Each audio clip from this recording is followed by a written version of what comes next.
My name is Alex Carter. On the surface, I'm just an ordinary guy, 24, working at a small tech startup and living in a cozy apartment in the city. But beneath that ordinary exterior lies a secret passion, one I've indulged in only in private. I love experimenting with femininity. Makeup, skirts, delicate blouses, high heels. The thrill of transforming into someone completely different excites me and yet terrifies me. It wasn't something I shared with many people. Friends wouldn't understand, colleagues would mock, and my family, well, they would probably never let me live it down. But Emma, my girlfriend of 2 years, has always been different. She's bold, playful, and knows exactly how to push me out of my comfort zone, sometimes in ways I don't anticipate. It was a Friday evening when everything began. I had just finished a long week at work, and the apartment was quiet. Emma flopped onto the couch, scrolling through her phone, a mischievous glint in her eyes. "Alex, I have an idea," she said, looking up with a grin. "Oh," I said cautiously. "You're gonna love it or hate it," she said, hopping off the couch and walking toward me. "I dare you to spend the weekend fully embracing your feminine side. Makeup, outfits, the works. You have to be my feminine partner." My heart skipped a beat. My secret had always been mine alone, a private indulgence. But now, the dare came with a challenge I couldn't refuse. Emma would watch, judge, and guide me. My excitement battled with my fear. "You're serious?" I asked, trying to keep my voice steady. "Absolutely. You'll spend the weekend fully," she said, eyes sparkling. "I want to see the real you, the girlish, delicate version you hide from everyone else. And yes, I'll be documenting it." Documenting. The words sent shivers down my spine. This wasn't just about dressing up in the privacy of my room. This was exposure, validation, fear, thrill, all rolled into one. I agreed. Part of me craved the opportunity, a chance to explore my identity in a way I hadn't dared before. The other part of me panicked at the thought of someone, especially Emma, seeing me fully transformed. The apartment became my stage. Clothes were carefully selected from the wardrobe. Soft pastel skirts, silky blouses, lace-trimmed socks, and heels that I had never dared wear outside my room. Makeup brushes were laid out meticulously, lipstick and eyeshadow arranged in neat rows. The air smelled faintly of perfume, a scent Emma had chosen to help me embrace the feminine persona fully. Emma's excitement was contagious. She guided me through the first steps, applying foundation, contouring, painting my lips with soft pink hues. Each stroke on my face felt surreal, transforming not just my appearance, but my sense of self. I caught glimpses of my reflection in the mirror and hardly recognized the delicate, confident persona staring back. "You look amazing," Emma said, her voice a mix of admiration and playful teasing. "You're perfect, Alex. My feminine partner for the weekend." Her words made my heart race. Pride mingled with anxiety. The thrill of crossdressing, long kept secret, was now out in the open, at least for Emma. Each movement, each flutter of the eyelashes, each step in heels felt like stepping into a world that was both intoxicating and terrifying. The first challenge came sooner than expected. Emma insisted I prepare for a casual walk to the nearby cafe while fully dressed. "You need to practice moving gracefully," she said, adjusting the hem of my skirt. "Confidence is everything." The walk was a revelation. Passers-by barely glanced, but every click of my heels against the pavement felt amplified, my sway exaggerated by the unfamiliar clothing. I felt exposed yet exhilarated, each movement solidifying the persona I had never dared to reveal. Back in the apartment, Emma was relentless, but encouraging. She challenged me to refine gestures, adjust my posture, and embrace the feminine voice I had been practicing. "You're doing great," she said, examining my reflection. "But remember, confidence is key. Own it. Be my feminine partner completely." It was a delicate dance of thrill and vulnerability. I laughed at myself, stumbled occasionally, and felt the heat of embarrassment, but also the sharp thrill of transformation. Emma's playful encouragement created a mix of pressure and support that pushed me further than I had ever gone before. By the end of the evening, I realized that this dare wasn't just about appearance. It was about trust, exposure, and embracing a side of myself that I had long kept hidden. I felt a new bond forming with Emma, a connection strengthened by shared secrets and daring vulnerability. As I stood before the mirror, adjusting the final touches of makeup, Emma whispered, "Tomorrow we take it further. Are you ready?" My pulse quickened. The weekend had just begun, and the promise of deeper transformation loomed large. The thrill of the dare mingled with fear of exposure, setting the stage for a suspenseful, emotionally charged journey, one where I would have to confront my limits, embrace my feminine identity, and navigate the delicate balance between vulnerability and exhilaration. The night ended with a mix of anticipation and apprehension. I couldn't predict what the next day would hold, but one thing was certain: my life and my identity would never be quite the same again. The next morning, sunlight streamed through the apartment's curtains, casting a warm glow over the room. I woke with a strange mix of excitement and dread. Emma was already awake, bustling around with a mischievous grin. "Good morning, my feminine partner," she said, her voice teasing. "Are you ready for day 2? I swallowed hard, trying to steady my nerves. Yesterday had been exhilarating, but today promised to take the dare to a whole new level. Emma had planned a series of challenges, each designed to test my confidence, endurance, and ability to embody a feminine persona fully. The first task was deceptively simple: breakfast at a nearby cafe. But it wasn't just about the food, it was about exposure. Emma wanted me to walk down the street in full attire, heels clicking on the pavement, makeup flawless, hair styled, and every movement graceful. "Remember," she said as we stepped outside, "confidence is everything. Walk like you own it." I felt self-conscious instantly. People passed by, some glancing curiously, others oblivious. Every step in heels felt unnatural, my legs aching as I tried to master the sway of hips that Emma insisted on. My hands trembled slightly as I clutched my purse, my reflection in shop windows showing the delicate, girlish persona I had never dared to reveal publicly. At the cafe, Emma's eyes sparkled with delight. She whispered instructions, correcting my posture, adjusting my hair, and reminding me to smile subtly. I felt a heady mix of embarrassment and excitement, the thrill of being seen, of being judged, yet also of being admired. After breakfast, the real challenge began at home. Emma had set up a practice session in our living room, a runway of sorts, complete with a full-length mirror and various props. She insisted I perform different routines, walking gracefully, posing, expressing emotions through gestures, all while maintaining the feminine persona.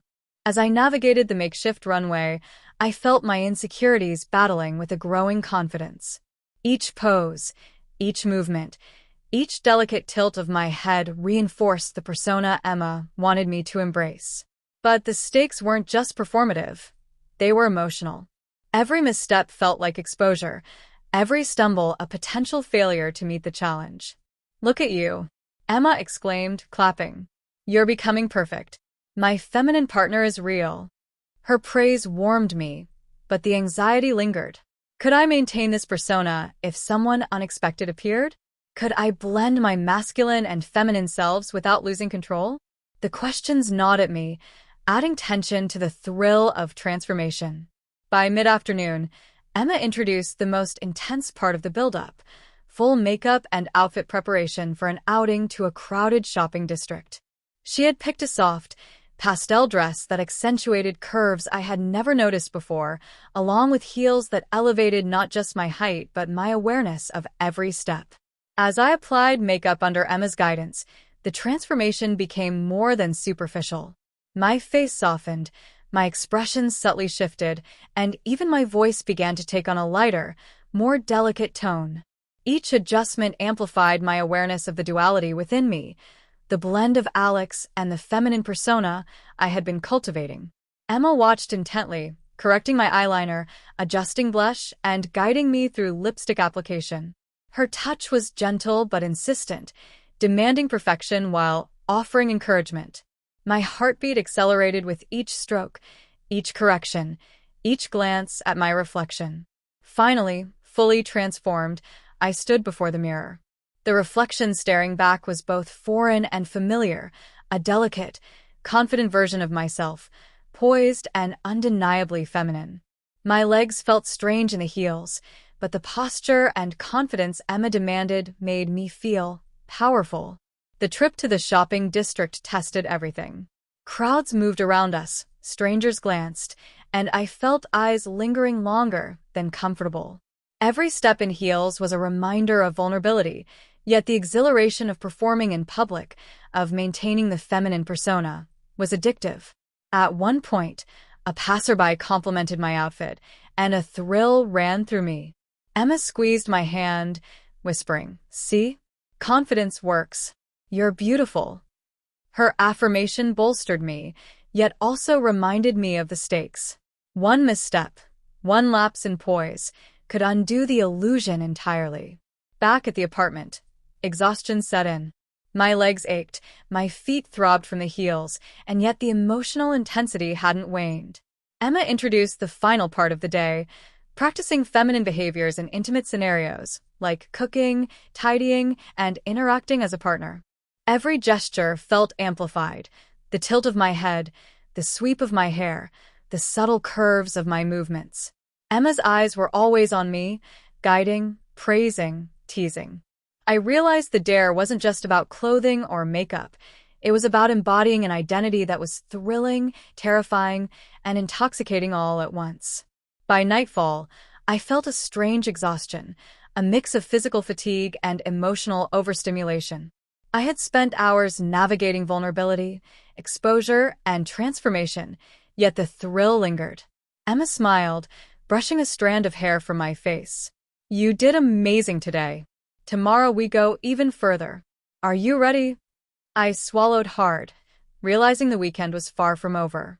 The build-up had pushed me to the edge of fear and exhilaration, forcing me to embrace a side of myself I had always hidden.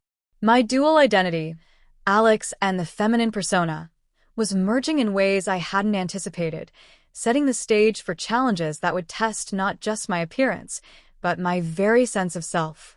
As I collapsed onto the couch, heels kicked off, I realized the true challenge lay ahead, maintaining the feminine persona under increasing scrutiny, confronting internal fears, and navigating a world where exposure could happen at any moment.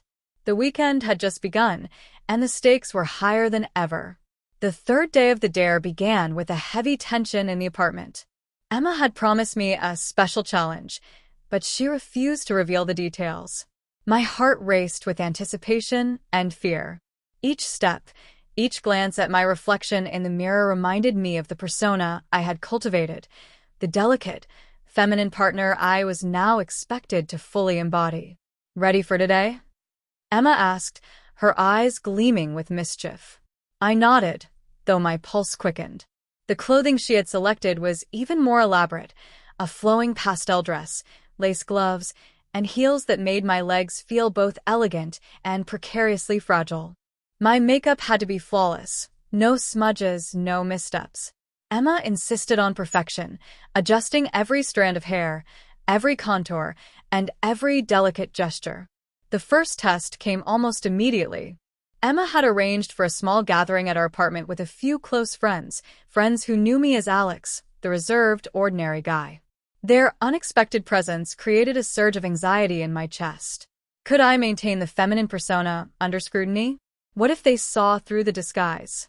As the doorbell rang, I felt a wave of panic. Emma whispered, "You're ready. Remember, confidence is everything. Own it." I took a deep breath and opened the door, stepping into the room with a delicate smile and graceful movements. My friends froze for a moment, taken aback by the transformation. I could feel their eyes studying me, curiosity and mild confusion mingling in their expressions. "Alex, you look different," one friend stammered. "Yes," Emma chimed in. "Meet my feminine partner for the weekend." I felt a rush of adrenaline. The thrill of exposure collided with fear. Every gesture, every tilt of my head, every careful step in heels became amplified under their gaze. I laughed softly, try to engage in conversation, and maintain the delicate persona Emma had helped me craft. But the real challenge arrived unexpectedly. My phone buzzed with a message from my boss, asking if I could handle a sudden work emergency via video call. The screen flashed, and I realized I had to speak as Alex, my masculine self, while dressed fully as my feminine partner. The tension spiked. Could I navigate the dual identity under scrutiny, maintaining poise and composure?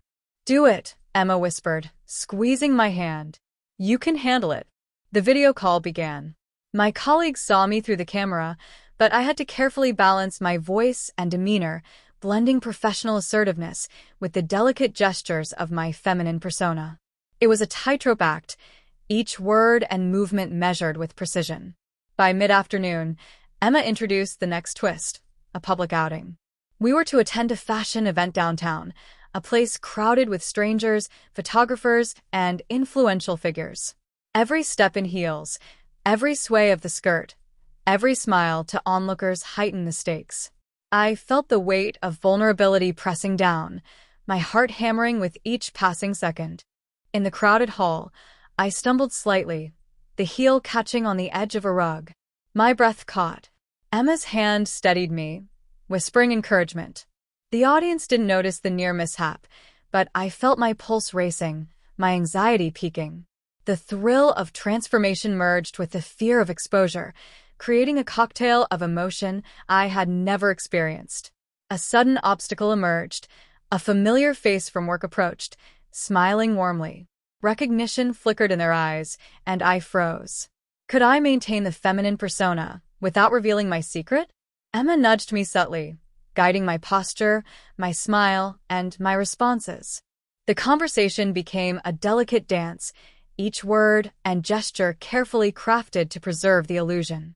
The climax reached its peak when a gust of wind blew through the event hall, causing the hem of my dress to lift slightly. I froze, panic surging. Emma reacted instantly, adjusting my skirt and whispering reassurances. The symbolic moment of near exposure, the delicate balance between concealment and revelation, heightened the emotional stakes, a visceral reminder of how fragile my dual identity was.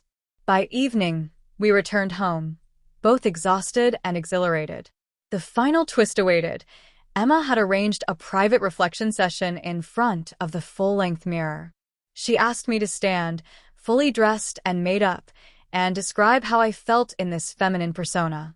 "My heart feels full," I admitted softly, my voice trembling slightly. "I feel exposed, vulnerable, but also alive. Different, yet more myself." Emma smiled, brushing my hair gently. "This is what I wanted you to experience. To see yourself, fully, without fear or shame." But just as I relaxed, a sudden knock on the door shattered the calm. My pulse spiked. Who could it be at this hour? Emma and I exchanged a glance. I realized the suspense wasn't over. Every challenge, every transformation had led to this moment, the constant threat of discovery, the looming tension of exposure. As we approached the door, I felt a mix of fear and exhilaration. The weekend had pushed me to the edge of my comfort zone, blending excitement, anxiety, and vulnerability in ways I hadn't imagined. And now, standing at the precipice of the unknown, I knew the climax wasn't just about clothing, makeup, or gestures. It was about identity, trust, and the delicate balance of revealing and concealing the self. The knock on the apartment door echoed through the quiet room, sharp and insistent. My heart skipped several beats, the heels I had kicked off earlier suddenly feeling like anchors to the floor. Emma and I exchanged a glance, her eyes gleaming with excitement, mine wide with anxiety. Who could that be at this hour? I whispered, my voice trembling. Emma tilted her head with a sly smile. "Only one way to find out," she said, stepping back to let me approach the door. I hesitated, hand hovering over the doorknob. Every instinct screamed caution, every memory of the past 3 days, the challenges, the transformations, the delicate balancing of identities, rushed through my mind. I was no longer just Alex. I was this delicate, feminine persona, carefully constructed, vulnerable, and completely exposed. Taking a deep breath, I opened the door just enough to peek through. A shadowy figure stood in the hallway, obscured by dim light. My pulse raced as recognition flickered. It was someone I hadn't expected, someone who could see through the illusion if I slipped, someone whose discovery could unravel everything Emma and I had built over the weekend. Emma stepped closer, whispering, "Stay calm. You can handle this." I nodded, trying to steady my trembling hands. The figure's voice, calm and deliberate, reached me through the narrow opening. "Alex, or should I say someone else?" The words hit like a jolt of electricity. My mind raced. Could they have noticed? Could they have guessed the truth about my weekend? The dare, the persona Emma had guided me to embrace? I felt a flush of panic, my body instinctively backing away, my legs suddenly weak. Emma grabbed my arm gently, grounding me. "Breathe. We'll face this together." The figure stepped closer, the dim light revealing more details, recognition, curiosity, maybe even amusement flickering in their eyes. My throat went dry. I had spent days perfecting this delicate balance between Alex and the feminine persona, and now, in a single moment, everything hung by a thread. I looked back at Emma, who nodded reassuringly. "You've come this far. Don't let fear ruin it now." Summoning every ounce of courage, I stepped fully into the hallway, smiling delicately, maintaining posture, voice, and grace as if this were just another challenge in the weekend series. But inside, a storm raged. Every heartbeat screamed vulnerability. Every breath reminded me of the precariousness of my position. The figure's eyes studied me, scanning from head to toe, from posture to expression. My reflection in a nearby glass door caught my attention. I saw both Alex and the feminine persona staring back simultaneously. The duality of my identity, the tension of secrecy and exposure, crystallized in that mirror. A slow, deliberate smile spread across the figure's face. "Interesting, very interesting," they said. "I wasn't expecting this. But now that I see it, we have some things to discuss." Emma's grip on my arm tightened, her eyes sparkling with anticipation. I felt a shiver of both fear and excitement. The next words could unravel everything, or they could deepen the thrill, pushing me further into the persona I had grown to embrace. I tried to steady my voice, every word measured, every gesture delicate. I can explain," I managed to say, feeling my pulse hammering in my ears. The figure chuckled softly, leaning in slightly. "Oh, I don't think an explanation will be enough. But don't worry, I'm very curious about you. About this version of you." My stomach twisted. The implications were clear. My secret, my transformation, and the dare that had reshaped me were now at the mercy of someone who could see everything. Panic and exhilaration collided in my chest, my mind spinning with possibilities. Would they expose me? Would they join the game? Or would this become a new challenge altogether, even more intense than anything Emma had planned? Emma whispered in my ear, her breath warm, her tone teasing yet reassuring. "Whatever happens, you've done beautifully. Trust yourself. Trust me." I nodded, swallowing the lump in my throat, my legs trembling. Every fiber of my being was on edge, caught between fear and excitement. The weekend had pushed me to the limits of identity, vulnerability, and confidence, and now it culminated in this uncertain, electrifying moment. The figure's hand reached slowly toward the door, knocking again, softer this time, deliberate. "Let's see how far this transformation can go," they said. I felt my heart leap, adrenaline surging. Emma's hand squeezed mine, grounding me, reminding me of the trust, guidance, and daring experiences that had led to this precise instant. And then the door began to open wider. My mind raced, my body froze, and the reflection in the hallway mirror caught both the fear and exhilaration etched across my face. The world held its breath. The weekend, the dare, the transformation, all hung suspended in a single, fragile moment. Would my secret be exposed? Would I rise to meet this new challenge? Or had everything I had become, everything Emma had guided me through, been on the verge of unraveling? The story paused there, leaving every heartbeat, every thought, every fear unresolved, an open-ended cliffhanger that promised the next chapter of the journey would be even more intense, more emotional, and more transformative than anything that had come before. The question remained, what would happen next?